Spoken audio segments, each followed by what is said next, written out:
gets to distribute as our official happy hour sponsor. So cheers to them preemptively. Everyone gets two, but hey, bottoms up. But they'll have those to distribute. So just it's a great time after this. We'll have about a 15, 20-minute, kind of a shorter break, but that's a great time to go get your drink tickets. It's good for anything at the bar as well as soft drinks. It'll be available. So don't skip out on that. We'll have a water station as well. But we are going to jump right into session number 6. I'm excited to bring up from AccessIT Group, Brett Price, their vCISO and lead cybersecurity consultant.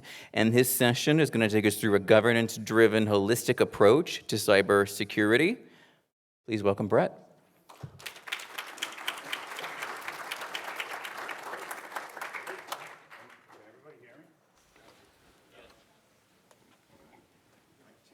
Oh yeah, there we go.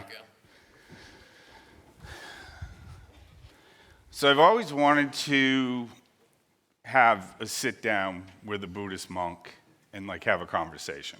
I know that kind of sounds weird. But I actually had the opportunity while I was at the airport because we had a 5-hour layover.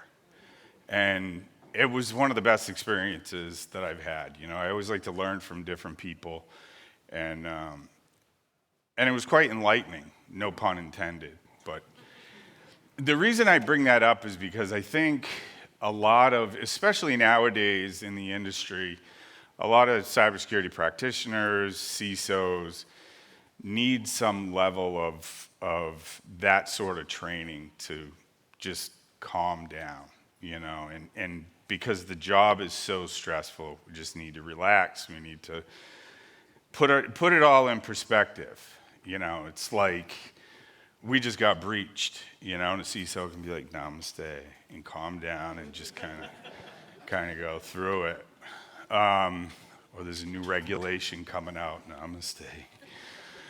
But the whole point of me saying that is partially because of the role of the CISO, the role of cybersecurity in general is not necessarily the role, but there's a foundational change happening in the industry.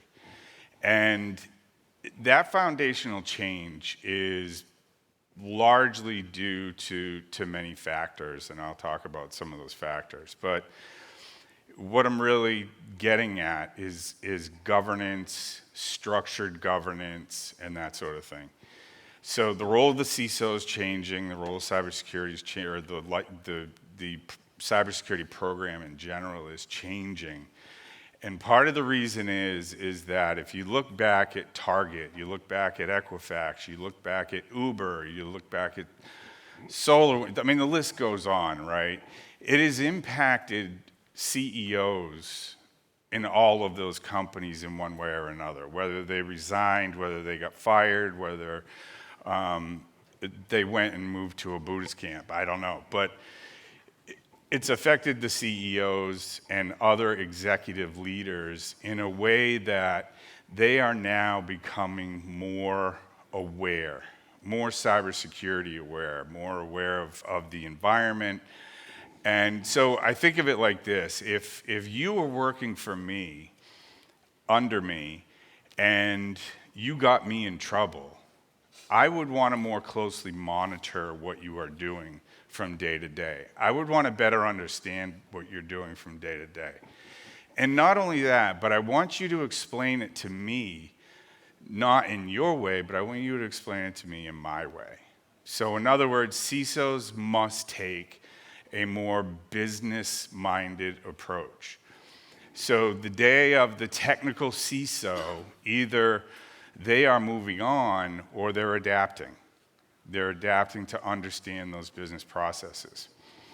And the first part of this is, I can just talk to this and I just jack up the slide. So the first part of this is about governance and what we need to do to improve our relationships with executive leadership. Because with AI and everything else, all these vendors that you've seen, the transformation is happening faster than we can even keep track of, right? And if we have a breakdown in proper governance, then we're going to fail, because it needs to start from the top and work its way down. And that's where we build in those relationships, those executive leader relationships. We get buy-in, we get commitment, we get approval.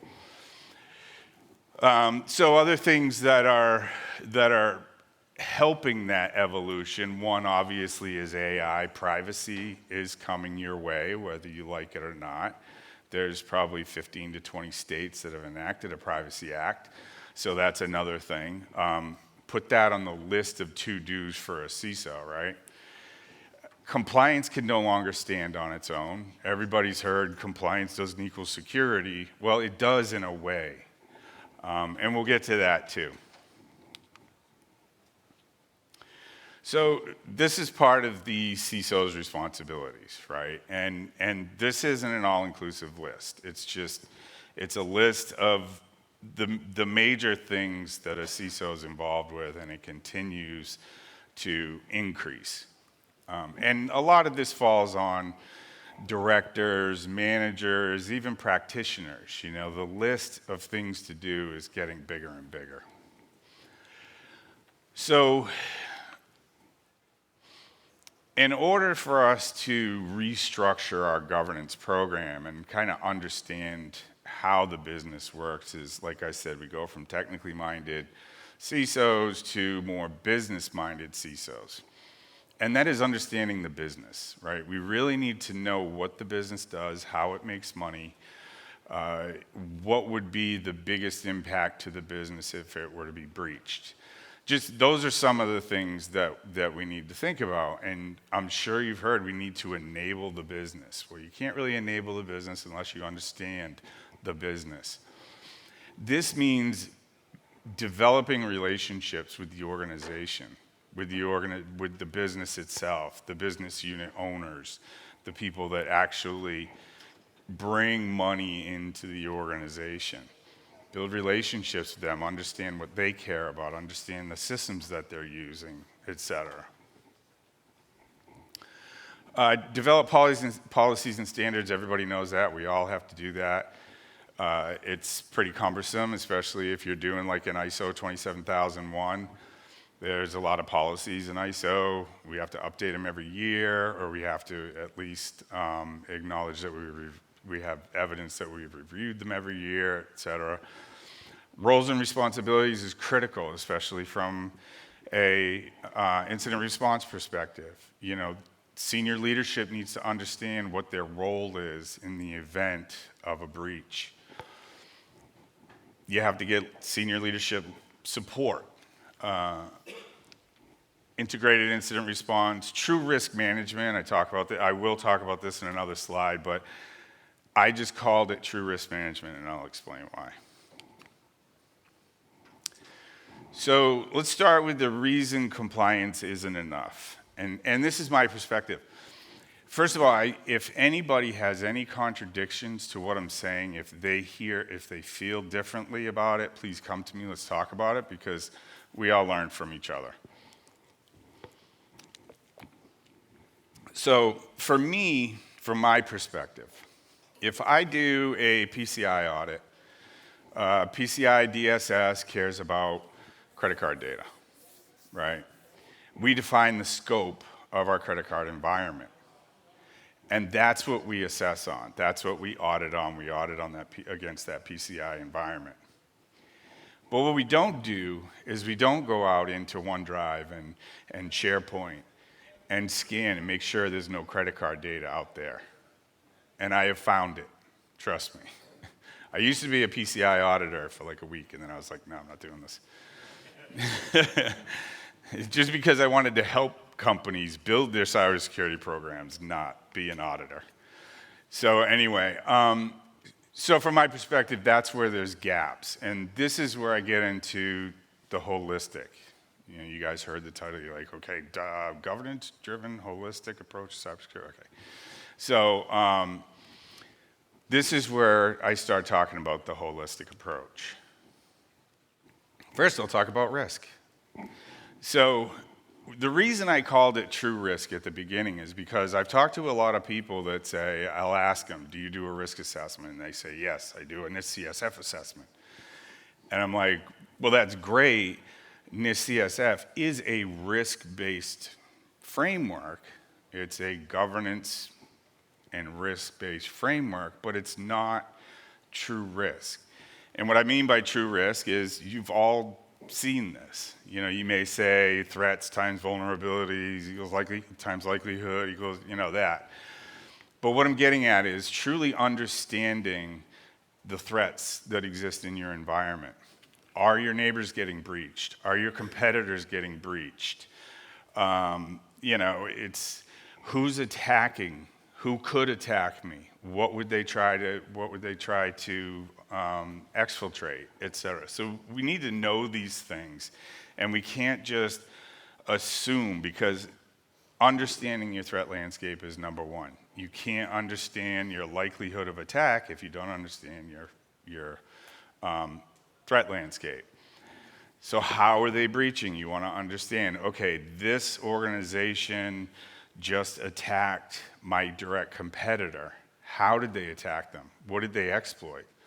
Well, they exploited this vulnerability. Okay, do we have this vulnerability?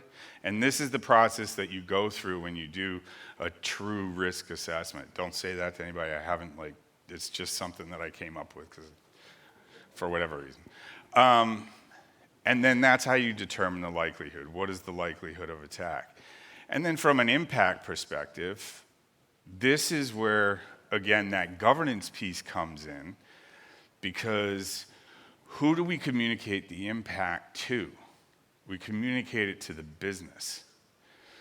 And back in the day, when you presented a risk assessment to the CEO and you said, and he asked you, why is this a red high?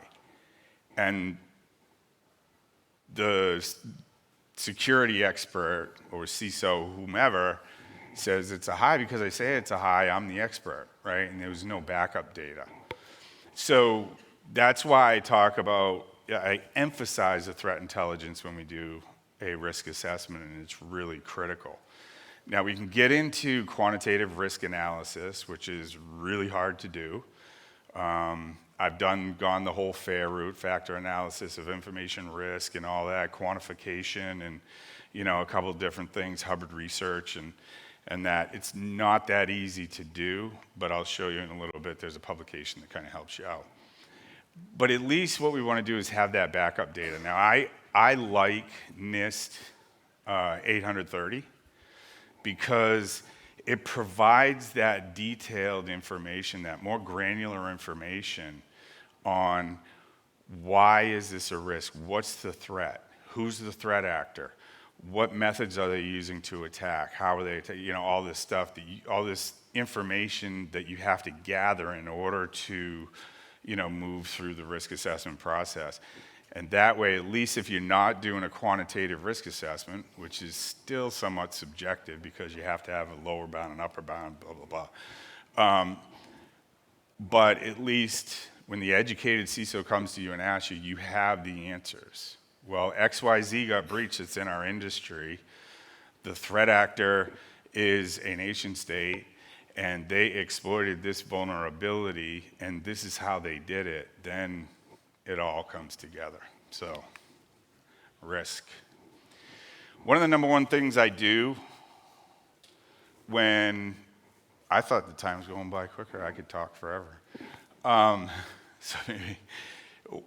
of the things that I do when I go in and I talk to a customer is I'll ask them, do you have an incident response plan? And a lot of times they do. They'll say yes, but it's not complete. Yes, but I need to update it. You take a look at their incident response plan, and they don't have certain things in there. They don't have a call tree. They don't have out-of-band communication. There's a lot of, they haven't classified the threat, the incident levels, that sort of thing. And so from my perspective, it says, I put reduce the blast radius on there. That's exactly what we want to do. So if you're a company that doesn't have an incident response plan because you think you're too small or what have you, there's no reason, think about it this way. If I have an incident response plan and I perform tabletop exercises, and my executive leadership is involved. They know their role in the incident response process, from legal, from HR, from CEO. They all know. They've got a communications plan set out. If a breach occurs and you have that in place and you've built that muscle memory, you're able to quickly contain that breach. If you haven't done those things, then chances are, let me back up, you quickly contain that incident. If you don't have that, chances are it's going to result in a breach, right? So no matter what you do, no matter what your threat landscape looks like, or your cybersecurity landscape looks like, if you have an incident response plan, you can contain that and eradicate it really quick, as opposed to, the alternative. As you build your security program, you have this in place. So here's what I was just talking about. I had different slides. I didn't send them soon enough, but this is part of what I was talking about. One of the publications that I use is IBM Ponemon Institute's Cost of a Data Breach.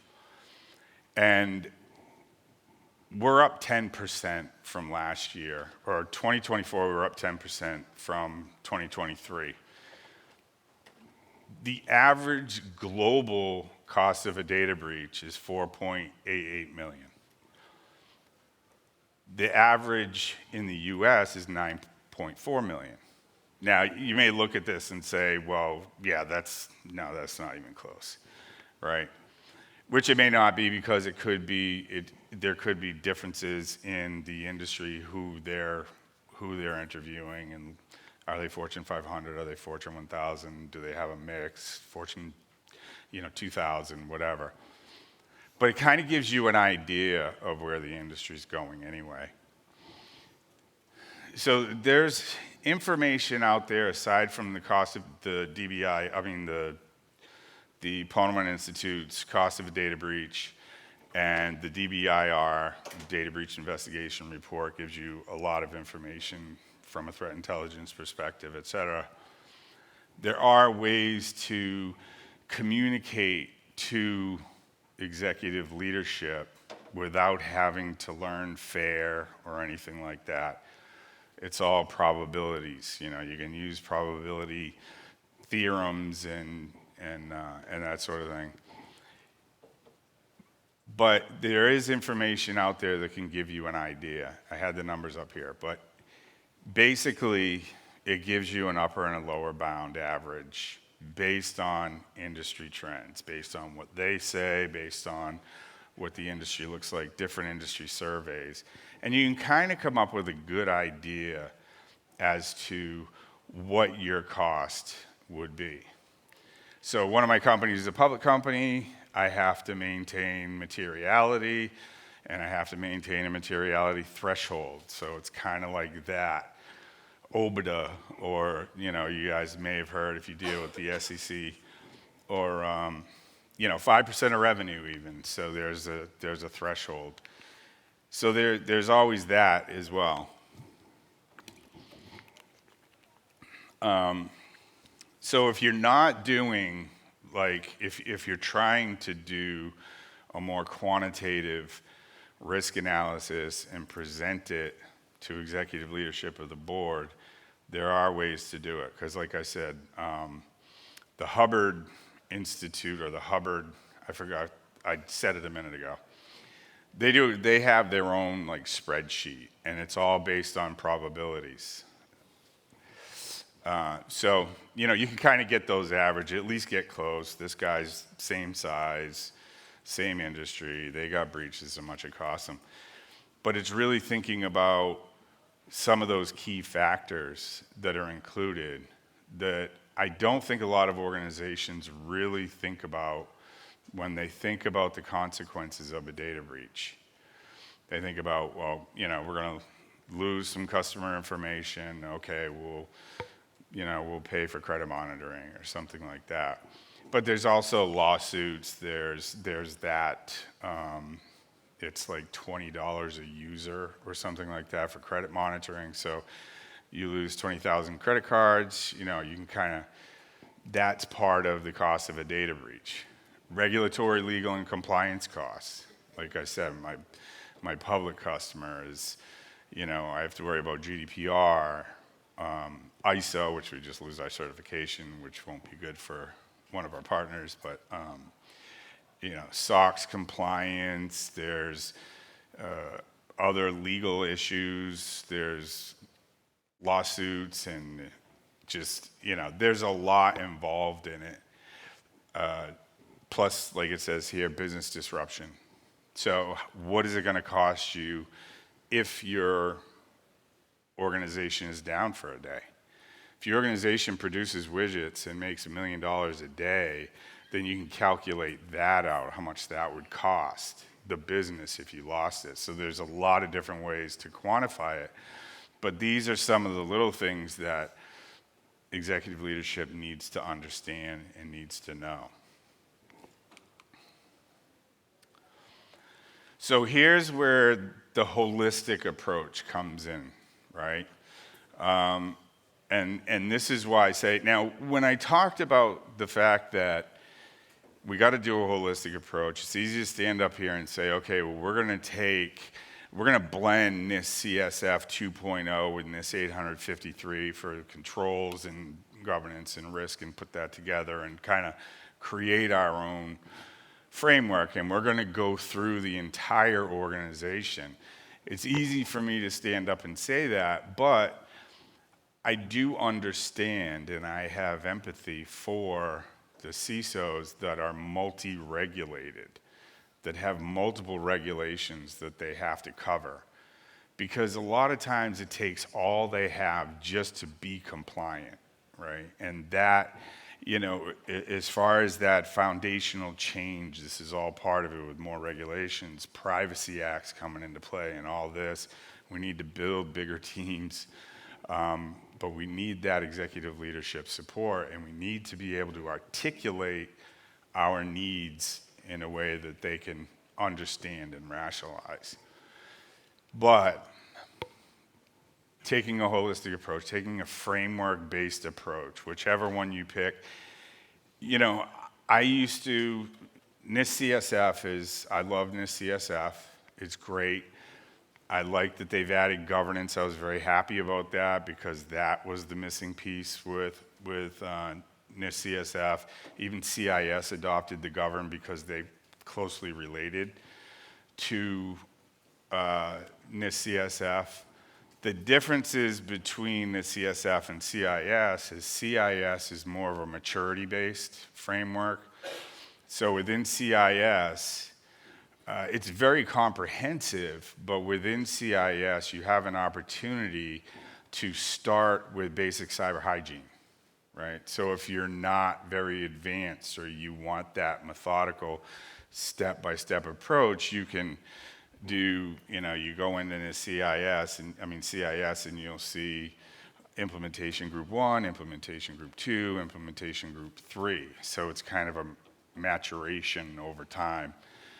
NIST CSF has something similar, and that's the implementation tiers. They will tell you right in the framework that it's not a maturity model, but it kind of is.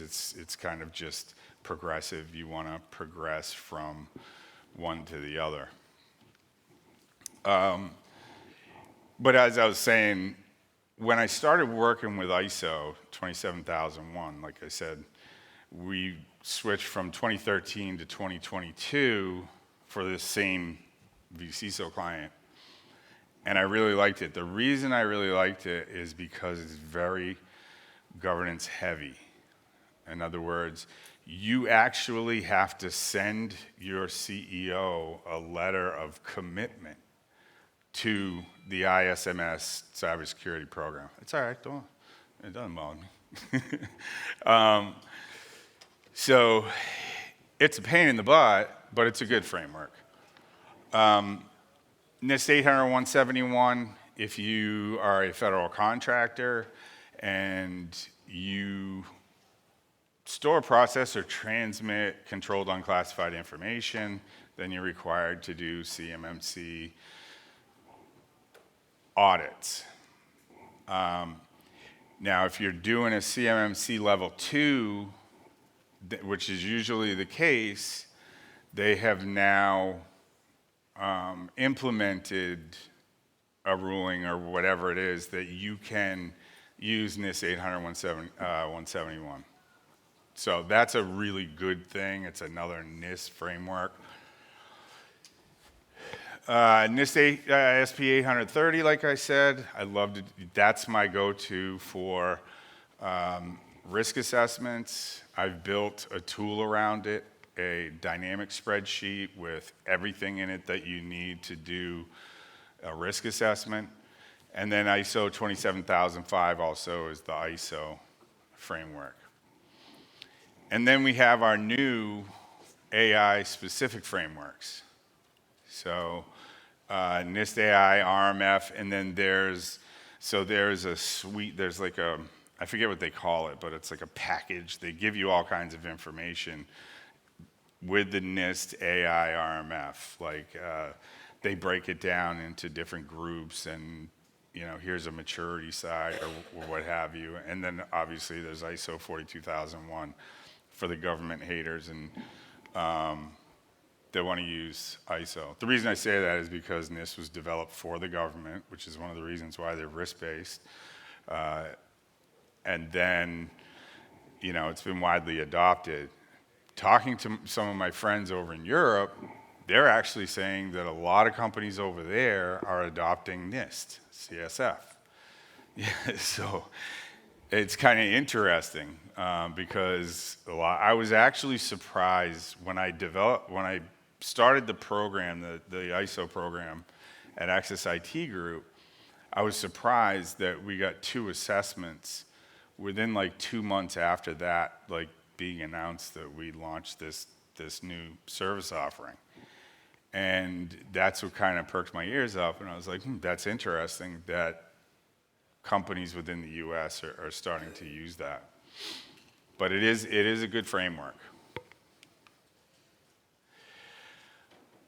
So this is, if none of you have looked at the cost of a data breach, I can't read those numbers, but I think it's over here, isn't it? Yeah, it's kind of little.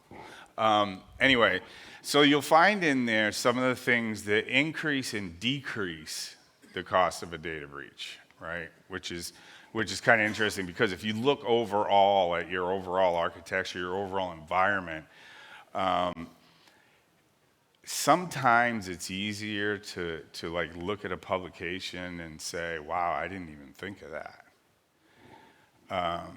Because your day-to-day is a rat race. You have to think about identity. You have to think about data. You have to think about, you know, where is my data? Have I identified it and classified it?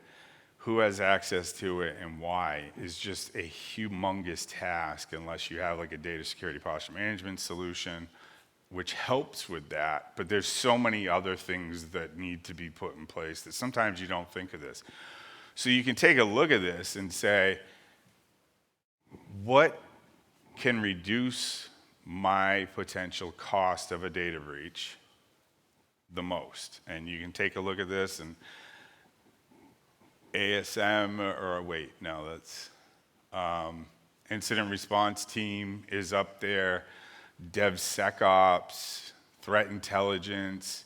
So that's one thing that's becoming really popular. I don't like to say popular because I don't like to speak from a technology or a product specific standpoint.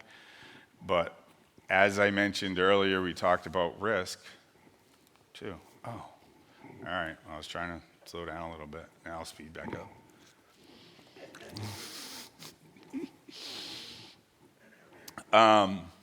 Threat intelligence, third-party risk.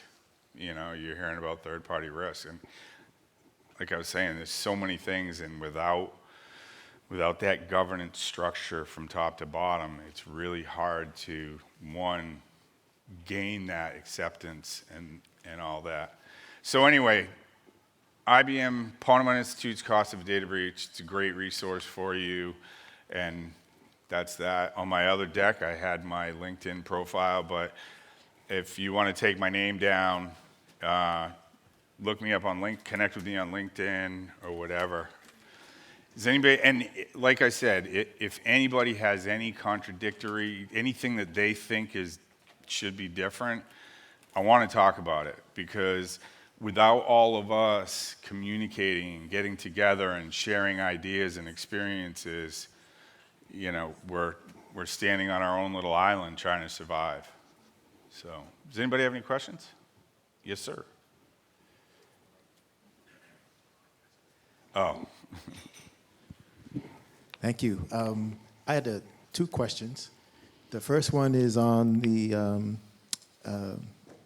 availability or prioritization of recovery for those applications that may be affected. Does your proposed governance structure take that into account? Absolutely. Okay. I should have talked more about that, but business continuity planning, disaster recovery, that's huge, absolutely, because you need to understand what part of the business is bringing in the most revenue, you know, and what applications are they using that bring in revenue. And that's where you want to, you know, a risk assessment is a great way to start that, and a business impact assessment, which is, you know, very similar, but it's more like, what would happen if I lost this server? And a correlation to that is the SEC Form 8K, Section 105. We have to report an incident 4 days after you notice it's an incident, but there's times in between those reporting that you are still investigating and trying to find out what happened. So does the clock start when you think you have an incident? Yeah, I think if I'm not wrong, they changed it to a reasonable amount of time, but 72 hours was initial. I don't know if anybody else has that, but you know, that's another thing. It's like, okay, we're trying to find out what happened. We're still running around because we didn't have an incident response plan, and we didn't build the muscle memory to be able to deal with all this. But yeah, I mean, it is what it is. I guess it's best effort during that time to, you know, communicate. I think there is a provision for a 30-day extension based on the type of company you are. Yeah, yeah. There's one over here. Yeah, and that's another thing. I wish I had more time, because there was so much else. You know, it's like one of the biggest things in incident response is communication. Do you have a communication plan? Is it written out? Do you have you know, a public relations person and all that stuff? So not a question, but more of a comment and a follow-up to the gentleman. Yeah, your communication plan, your roles and responsibilities. While you're doing the investigation, somebody else needs to be doing that communication. You got to have that laid out so that you go call 911, you start CPR, you go call for help. You don't just say, hey, somebody call 911, because then it doesn't happen. And in this case, exactly. you go do the 8K, do an initial and keep it low key, or reach out to a breach coach who's a lawyer that can help with that. So and that's why I emphasize the roles and establishing roles and responsibilities early on. And yeah, in bigger companies, you know, they have risk management vice president, they have CISOs, they have governance, they have GRC, and doing all that stuff. So, anything else? Well, thank you very much. Feel free to catch up with me.